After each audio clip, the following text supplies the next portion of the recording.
Os problemas mais comuns de ejaculação são retardo de ejaculação, ejaculação precoce, alteração do volume do esperma e sangue no esperma.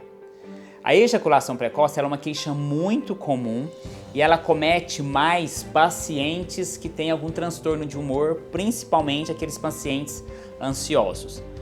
Existem várias classificações, várias formas da gente conseguir definir se aquele paciente apresenta mesmo esse quadro de ejaculação precoce ou não, mas atualmente o que a gente mais tem colocado e usado para definir esse problema é aquele paciente que ele não consegue ejacular no máximo até 2 minutos após a penetração. No entanto, o que eu costumo falar aos meus pacientes, o que eu gosto mais de orientá-los, é que a gente não tem que focar em tempo, a gente tem que focar em qualidade. Então a gente não precisa nos preocupar em quantos minutos que o paciente demorou para ejacular, mas sim se aquele tempo que ele gastou até a ejaculação, se isso está satisfazendo a sua parceria ou não. Porque a ejaculação precoce ela ocorre naquele paciente que sempre ejacula antes da parceria chegar ao orgasmo.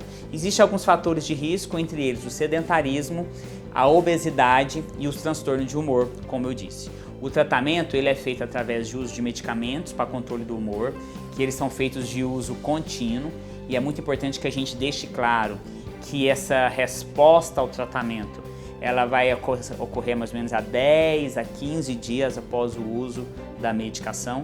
Existem alguns medicamentos também que podem ser tomados antes da relação sexual, de meia hora a 40 minutos, mas aqui ainda no Brasil, em 2023, ainda não foi autorizada pela Anvisa, então a gente não consegue prescrever essa medicação aqui no Brasil. E também a terapia. Essa terapia ela deve ser feita com um especialista, um psicólogo em sexualidade, para que consiga, de fato, ajudar o paciente. O retardo da ejaculação, que é aquele paciente que não consegue ejacular, ele fica minutos, às vezes horas durante a relação sexual e ele não consegue ejacular. Isso gera um estresse e um problema muito grande ali para o casal, porque às vezes o paciente ele pode chegar à exaustão física decorrente do esforço físico da relação e não chegar ao prazer. E além disso, isso também pode gerar aí um problema de infertilidade, já que o paciente não consegue ejacular, claro. O tratamento também ele é feito, não existe medicamentos, mas o tratamento ele é feito com acompanhamento com psicoterapeuta, com os psicólogos especialistas aí nesses assuntos.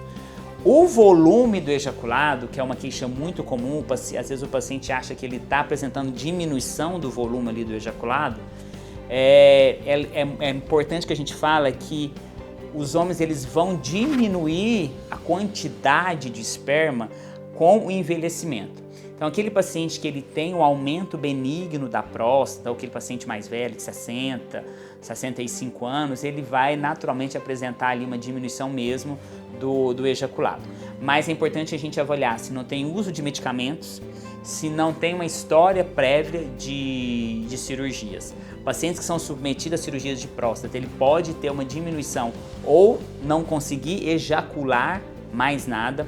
O uso de alguns medicamentos também para a próstata pode gerar uma situação que chama ejaculação retrógrada, que ao invés do esperma ir para fora, ele volta para a bexiga. Então esse paciente a gente tem que avaliar em consultório para saber se trata-se de alguma coisa pós-cirúrgica, pós-uso de medicamento ou mesmo um quadro emocional.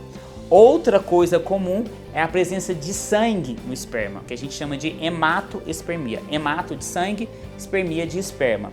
Isso, na maioria absoluta das vezes, trata-se de uma condição benigna decorrente do rompimento de um vaso ali durante uma relação sexual um pouco mais forte, mas também pode ser decorrente de problemas na próstata, como infecção, câncer de próstata ou aumento benigno. O diagnóstico ele é feito em consulta, através de uma conversa e através de solicitação de alguns exames. Portanto, assim, se você sofre de algum problema de ejaculação, entre esses que eu falei, é muito importante que você procure um médico especialista nessa área para que consiga fazer o diagnóstico correto, o diagnóstico mais rápido, para conseguir te ajudar e resolver seu problema.